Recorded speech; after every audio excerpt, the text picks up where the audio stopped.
तो आइए बच्चों, हम लोग अब सॉल्व करते हैं एक्सरसाइज 2A को सॉल्व करते हैं। तो जैसा कि इससे रिलेटेड सारे थ्योरम आप लोग समझ गए होंगे, इसमें सबसे पहला नंबर का क्वेश्चन है find the value of a and b when a+3 ordered pair जो दिया गया है। जैसे ये पहला नंबर का क्वेश्चन एक्सरसाइज 2A में पहला नंबर a+3, b-2 यह इक्वल टू दिया गया है 5 और 1। तो जैसा कि आप लोग जान रहे हैं कि ऑर्डर्ड पेयर इक्वल तभी होता है जब हमारा ये पहला एलिमेंट इस पहले एलिमेंट के बराबर हो, दूसरा एलिमेंट दूसरे एलिमेंट के बराबर हो। तो निश्चित रूप से हम यहाँ क्या लिख सकते हैं, a+3 इक्वल टू 5 और b-2 इक्वल टू 1। a का वैल्यू 5 - 3 इक्वल टू 2 हो गया। यहाँ b का वैल्यू 1 + 2 इक्वल टू 3 हो गया। तो यहाँ पर हम बड़ी आसानी से a और b का वैल्यू निकाल सकते हैं। इसी तरह से क्वेश्चन नंबर 2 भी है, 3 भी है और आपका 4 भी है। चलिए हम लोग 3 बनाते हैं, संभवतः आप लोग 4 बना लेंगे। इसमें आपको हो सकता है 2 इक्वेशन भी मिले, 2 लीनियर इक्वेशन भी मिले, और दोनों लीनियर इक्वेशन को आप सॉल्व करने के लिए तो जान ही रहे हैं और उसे आप सॉल्व कर सकते हैं। चलिए हम लोग देखते हैं 3 नंबर में। तो 3 नंबर में ये आपका a/3 + 1 अब b-1/3 इक्वल टू यह दिया गया 5/3 और 2/3। तो निश्चित रूप से ये और दोनों ऑर्डर्ड पेयर तभी बराबर होंगे जबकि इसका पहला एलिमेंट a/3 + 1 इक्वल टू 5/3 होगा, दूसरा एलिमेंट b-1/3 इक्वल टू 2/3 होगा। तो इसको सॉल्व करते हैं हम लोग। तो a/3 इक्वल टू लिख सकते हैं 5/3 - 1 जो कि आपका 2/3 आएगा। इसको तो सॉल्व कर ही सकते हैं। अब यहाँ पर b इक्वल टू 2/3 प्लस 1/3 जो कि आपका आता है 3/3। तो b का वैल्यू इस तरह से 1 हो गया और a/3 का वैल्यू जो है 2/3, तो a का वैल्यू 2/3 × 3 इक्वल टू 2। तो इस तरह से हम देखते हैं b का वैल्यू 1 और a का वैल्यू 2। उम्मीद है कि बच्चों इसमें से जो 2 प्रॉब्लम बच गया, मैंने छोड़ दिया, उसको आप लोग बना लेंगे। इसके बाद आप देख सकते हैं क्वेश्चन नंबर 2, 3 और 4, ये तीनों क्वेश्चन एक ही तरह से बनने वाला है। इसमें जैसे हम लोग देखते हैं कि यह 3 नंबर का जो क्वेश्चन है, इसमें p आपका दिया गया है ab, इसमें 2 एलिमेंट दिया गया है, और q में दिया गया है x, y और z दिया गया है। और यहाँ पर आपको वेरीफाई करना है p × q not equal to q × p। तो ये दोनों जो है आपका इक्वल नहीं होंगे। ऐसे भी हमने बताया आपको कि अगर a b आपका a x कोई एलिमेंट है, यह इक्वल नहीं हो सकता है x a के, क्योंकि यहाँ पर स्पेसिफिक ऑर्डर, जैसे देखिए आपको डेफिनेशन में बताया गया कि 2 numbers taken in specific order. वो स्पेसिफिक ऑर्डर क्या है कि अगर आप a x को एक ऑर्डर मान रहे हैं तो फिर x और a जो है, ये x और a आपका दूसरा ऑर्डर हो जाता है। चलिए हम लोग p q निकालते हैं। तो p × q निकालने के लिए p का वैल्यू ab अक्रॉस आपका x, y और z।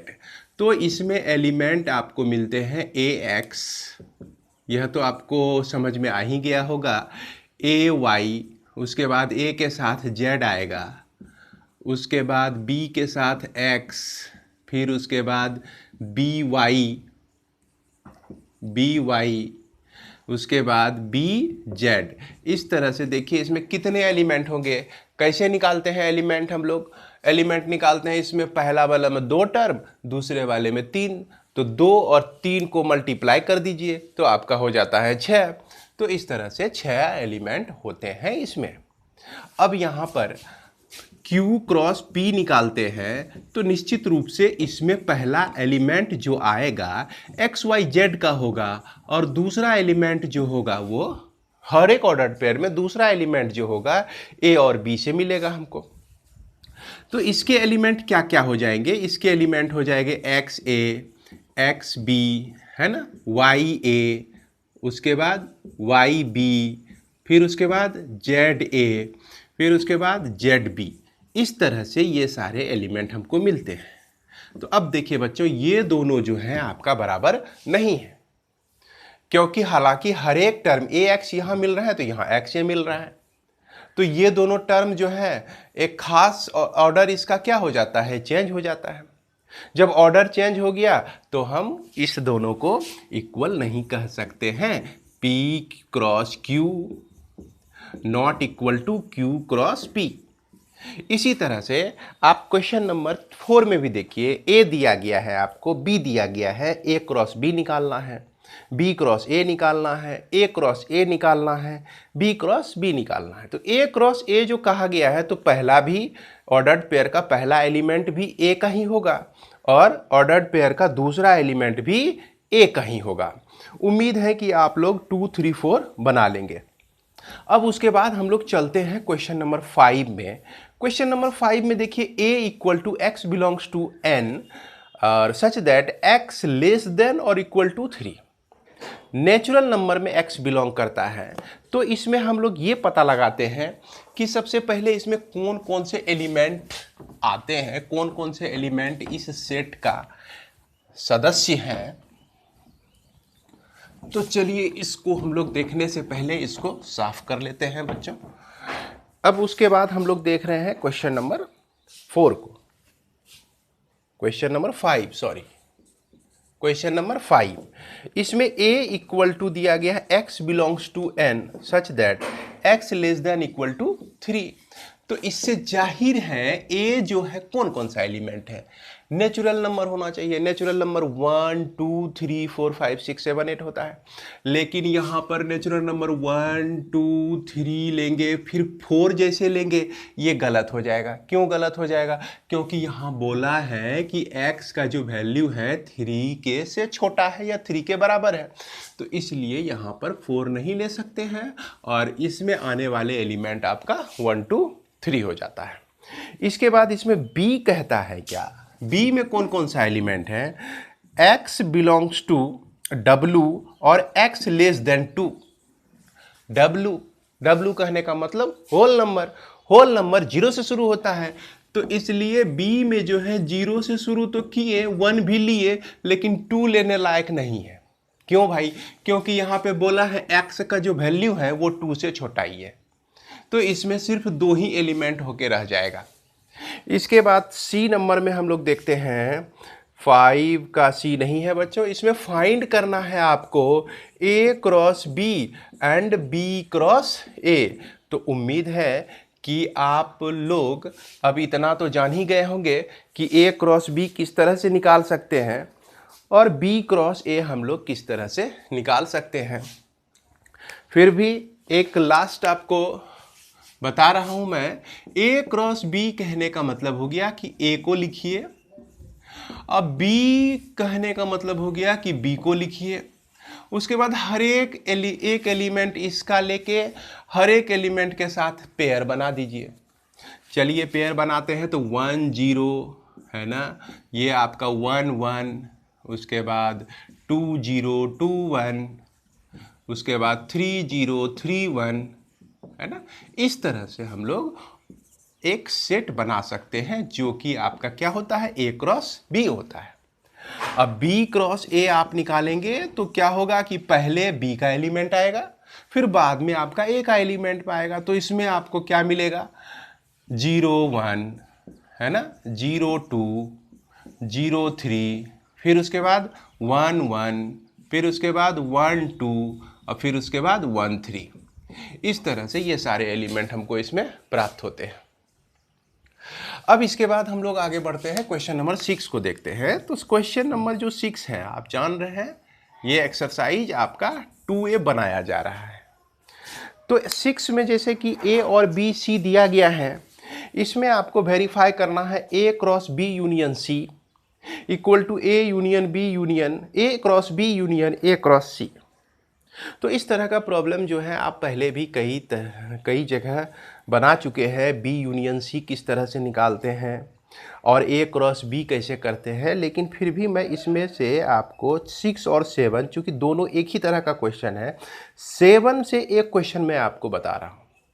7 में चूंकि क्या है कि सेट भी बनाना है और उसके बाद प्रोडक्ट भी निकालना है। तो क्वेश्चन नंबर 7 में आपका क्या दिया गया है देख सकते हैं आप लोग।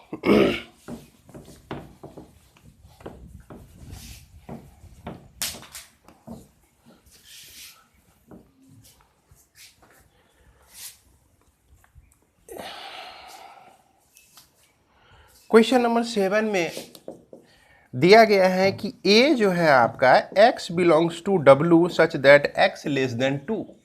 इसमें कौन कौन से एलिमेंट आते हैं इस पे विचार करते हैं हम लोग। तो ये तो W है, W कहने का मतलब इन होल नंबर, यानी कि 0 1 2 3। तो यहाँ पे होल नंबर हमारा जो कि 2 से छोटा ही है, तो इसमें आ जाता है 0 ले लेते हैं, 1 ले लेते हैं और 2 को हम नहीं ले सकते हैं क्योंकि 2 से छोटा है सारा एलिमेंट। इसके बाद 7 में आपका बी सेट जो है इस तरह से दिया गया है कि x belongs to n such that 1 less than x less than और इक्वल टू 4। तो बच्चों देखिए 1 से बड़ा है आपका, x का वैल्यू 1 से बड़ा है, 1 से बड़ा कौन हुआ 2 हुआ, तो 2 ले लिए, 3 ले लिए, उसके बाद 4 भी ले लिए, चूंकि यहाँ पर कह रहा है कि 4 के बराबर भी है वैल्यू, तो ये और 5 नहीं ले सकते हैं, 4 से बड़ा नहीं ले सकते हैं, 4 से छोटा है या 4 से के बराबर है। इस तरह से हमको बी भी प्राप्त हो गया। और सी में ऑलरेडी आपका दिया गया है कौन कौन सा एलिमेंट, ये 3 और 5 दिया गया है। और इसमें वेरीफाई करना है आपको पहला नंबर। चलिए पहला नंबर हम लोग बना देते हैं ए बी यूनियन सी, है ना, equal to A cross B और यूनियन ए क्रॉस सी। बड़ा यही है, इंटरसेक्शन में तो बहुत सारे एलिमेंट हट जाते हैं, तो यूनियन में हमको इसको निकालना है।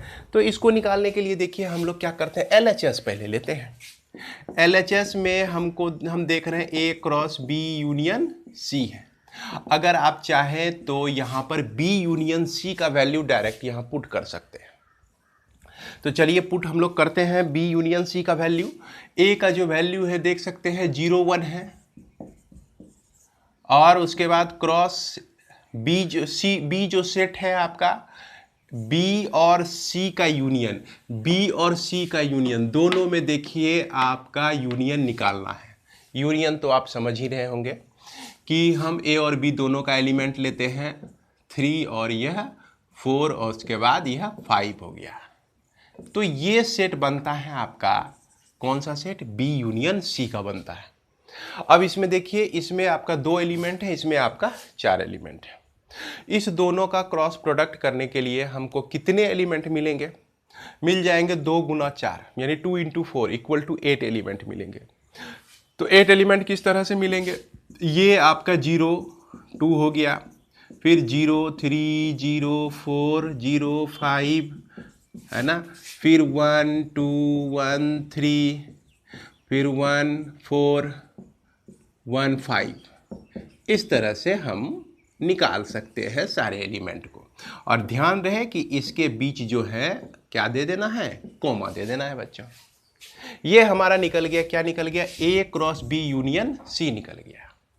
अब इसमें ए क्रॉस बी RHS को दिखाने के लिए हम क्या करते हैं, ए क्रॉस बी अलग से निकालते हैं, है ना। वी हैव, है ना, ए क्रॉस बी, ए जो है आपका 0 1 है इसमें एलिमेंट, और बी सेट में जो है एलिमेंट है 2 3 और 4, ये सारे एलिमेंट हैं। इसका क्रॉस प्रोडक्ट करते हैं तो इसका क्रॉस प्रोडक्ट 0 2 0 3 0 4, फिर उसके बाद 1 2 1 3 और यह 1 4। इस तरह से ये सारे ऑर्डर्ड पेयर इस ए क्रॉस बी में हमको मिलता है।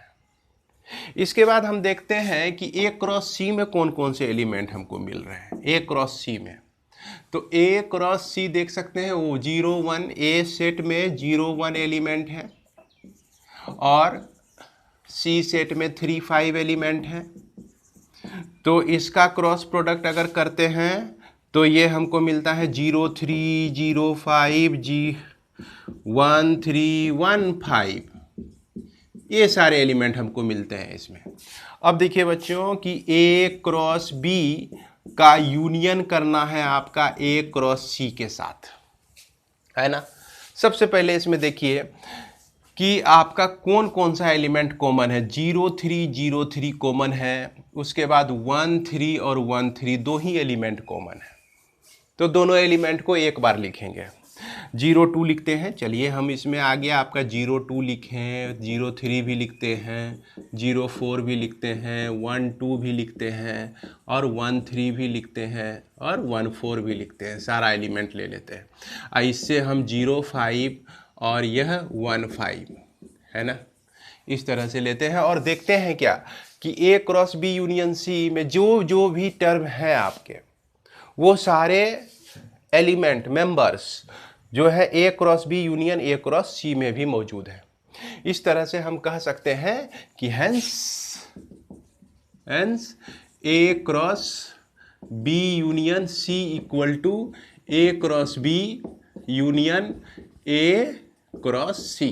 ये आपका हो जाता है प्रूव्ड या वेरीफाइड, है ना, ये आपका वेरीफाइड हो जाता है ये फार्मूला। उम्मीद है कि इस तरह का प्रॉब्लम आपको जो भी मिलेगा वो आप बना सकेंगे, बना लेंगे। इसके बाद हम लोग 7 नंबर तो देख ही चुके हैं।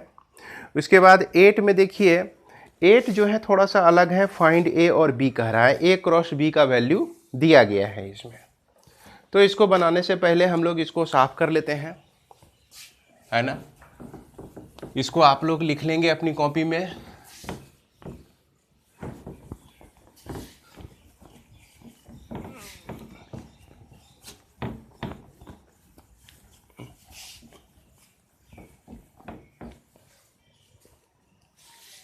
तो क्वेश्चन नंबर 8 में देखिए A क्रॉस B जो है इसमें क्या क्या एलिमेंट दिए गए हैं और कह रहा है आपको कि फाइंड A और B, है ना। तो क्वेश्चन नंबर 8 में A cross B equal to ये -2 3 -2 4 0 3 0 4 3 3 3 4, ये सभी एलिमेंट हमको दिए गए हैं। किस में दिए गए हैं? A क्रॉस B में। और यहाँ पे कह रहा है कि फाइंड A एंड B। तो बच्चों एक चीज़ यहाँ पे सोचने वाली बात है कि जब भी हम लोग सेट में A क्रॉस B लिखते हैं और ऑर्डर्ड पेयर में सारे मेंबर्स इसके होते हैं, तो ऑर्डर्ड पेयर का पहला जो मेंबर होता है वो निश्चित रूप से A का होता है, और दूसरा मेंबर जो होता है वो B का होता है। तो A को हमको देखना है, तो इसका जितने भी पहले एलिमेंट हैं ये सारे आपका किसका हो जाएगा? A का हो जाएगा। लेकिन यहाँ पे क्या है कि -2 दो बार रिपीट हो रहा है, तो एक ही को लेंगे हम। 0 भी रिपीट हो रहा है, एक ही लेंगे। 3 भी रिपीट हो रहा है, एक ही लेंगे। तो एक ही एलिमेंट बचता है, एक ही एलिमेंट को हम लेते हैं बाय रूल। अब B में कौन कौन सा एलिमेंट होता है? 3 4, जो आपका क्या कहते हैं ऑर्डर पेयर का सेकेंड एलिमेंट जो होता है वो यहाँ B का हो जाएगा, क्योंकि B आपका सेकेंड पोजीशन पे है। A क्रॉस B बाद में आ रहा है, तो ये 3 हो गया, उसके बाद 4 भी हो गया, फिर 3 तो ले ही चुके हैं, फिर 4 आया, फिर 4 भी ले चुके हैं, फिर अगेन 3 आया सेकेंड एलिमेंट, फिर अगेन 4 आया आपका सेकेंड एलिमेंट। इस तरह से हम देखते हैं कि इसमें जो है निश्चित रूप से 3 और 4 दो ही एलिमेंट हो गए। अब यहाँ पर विचार करना है हमको कि A में हो गया 3 एलिमेंट, B में हो गया कितना एलिमेंट? 2 एलिमेंट। 3 × 2 करते हैं तो कितना आता है? 6 आता है। तो देख सकते हैं कि इसमें कितने एलिमेंट हैं? 6 एलिमेंट है। यहाँ तक ये समझिए कि अगर इसमें से आपको A क्रॉस B में कुछ एलिमेंट नहीं भी दिया रहे तो भी आप A और B निकाल सकते हैं। जैसे कि कह दिया कि -2 3 0 3 और आपका 0 4 are some elements of A cross B। A B का कुछ एलिमेंट हमको दिया गया है, इसमें हमको पता लगाना है A और B क्या होगा। तो एक एलिमेंट हम और ले लेते हैं 3 4 दिया गया है, इस तरह से दिया गया है। 4 एलिमेंट आपको ऑर्डर्ड पेयर दिया गया, इसमें आपको पता लगाना है A क्रॉस B कितना होगा। तो हम देख रहे हैं कि A जो होता है पहला एलिमेंट, ऑर्डर्ड पेयर का पहला एलिमेंट A का मेंबर होगा, चूंकि A यहाँ पर A क्रॉस B है, A क्रॉस B का ये सारा एलिमेंट है। इसमें से हम -2 0 0 3 यानी कि -2 0 और 3 को कलेक्ट कर लिए, तो ये निकल गया आपका A। अब B का जो पोजीशन होगा, जो नेक्स्ट टाइम सेकेंड एलिमेंट जो होगा, 3 देख रहे हैं 4 देख रहे हैं, तो सिर्फ ये 3 और 4 रह जाता है। तो इस तरह से हम लोग निकाल सकते हैं। इसी तरह से आपको एक क्वेश्चन शायद दिया हुआ है, ये क्वेश्चन नंबर है आपका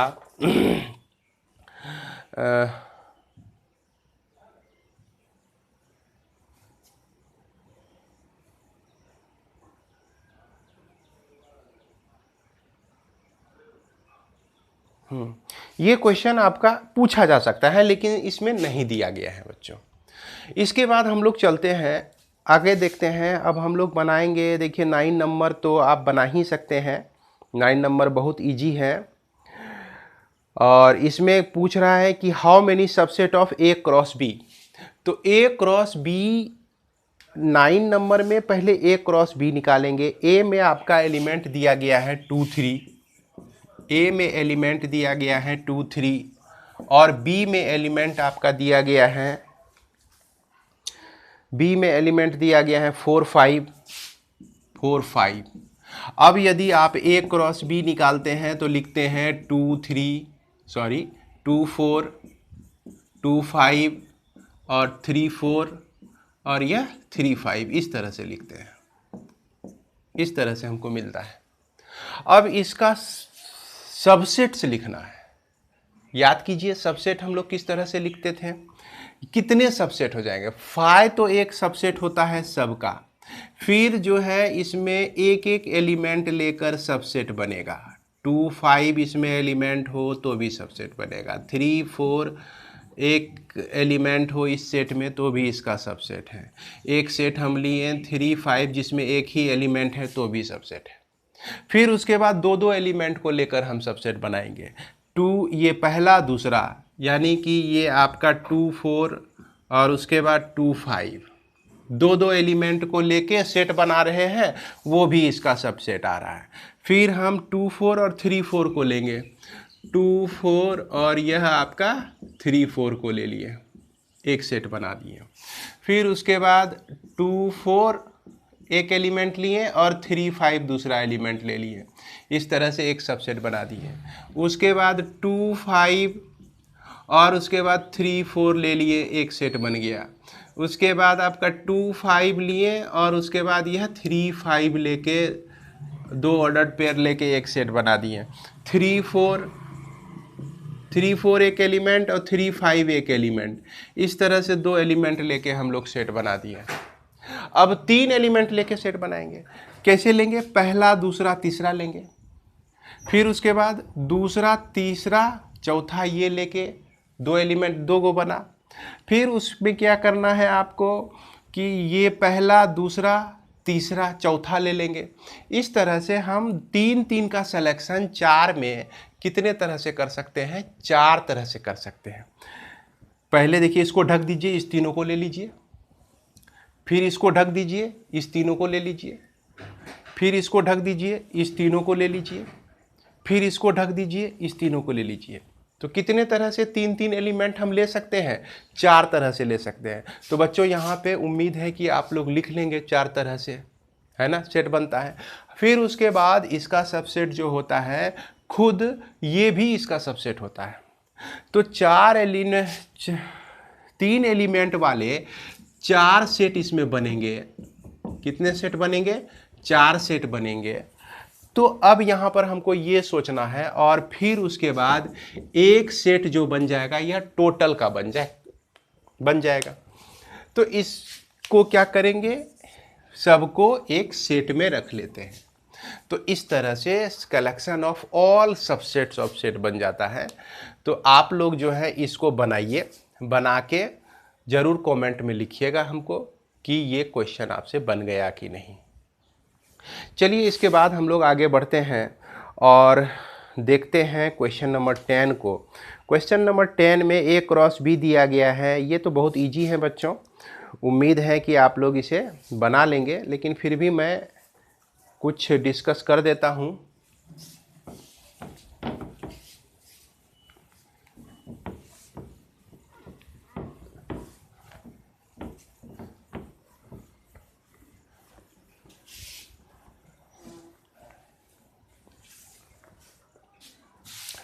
क्वेश्चन नंबर 10 में देखा जाए कि ए बी आपका दिया गया है और किस तरह से रिलेटेड है A B. B equal to 3a minus 2, इस तरह से रिलेशन है दोनों में। अब क्या कहता है, इफ़ x कॉमा माइनस 5 और 2y belongs to A cross B, find x और y। तो ये रिलेशन है कि अगर ए बी दो एलिमेंट दिया गया है तो ये रिलेटेड है आपका 3a माइनस 2, इस तरह से ये रिलेटेड है ना। अब यहाँ पर आपको दिया गया है x और माइनस 5, तो इसको क्या करेंगे, ये किस तरह से रिलेटेड हो जाएगा, ये रिलेटेड आपका हो जाएगा b यानी कि माइनस 5 इक्वल टू 3a का वैल्यू x माइनस 2, इस तरह से 3x बराबर माइनस 5 प्लस 2 हो जाएगा। इसको सॉल्व करके आप देख सकते हैं, यह माइनस 3 आता है, x का value minus 3/3 equal to minus 1। x का वैल्यू हमको क्या मिल गया, 1 मिल गया। इसके बाद इसी तरह से आप 2y के लिए भी निकाल सकते हैं।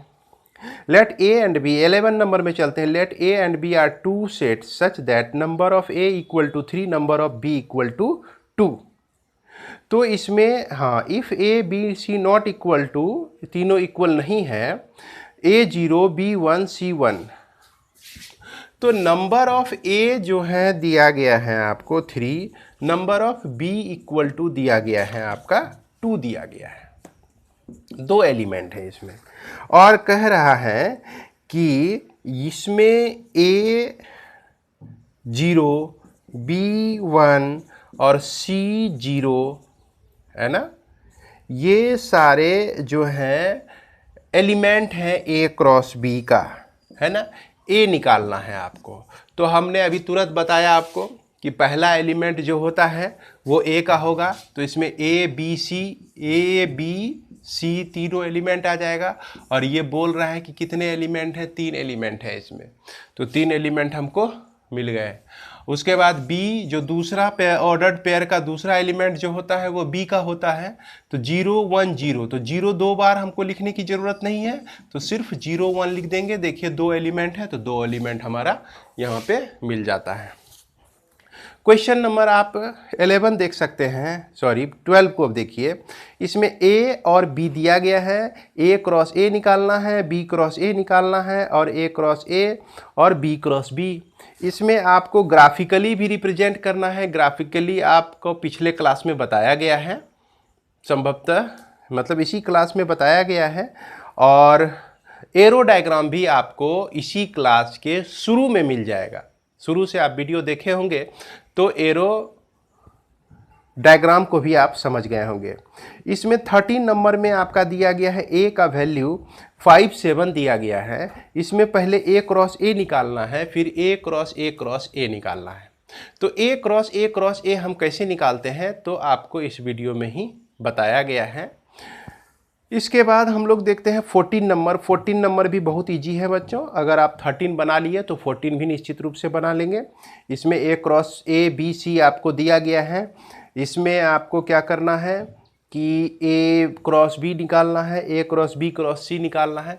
तो उम्मीद है कि अब यह जो क्वेश्चन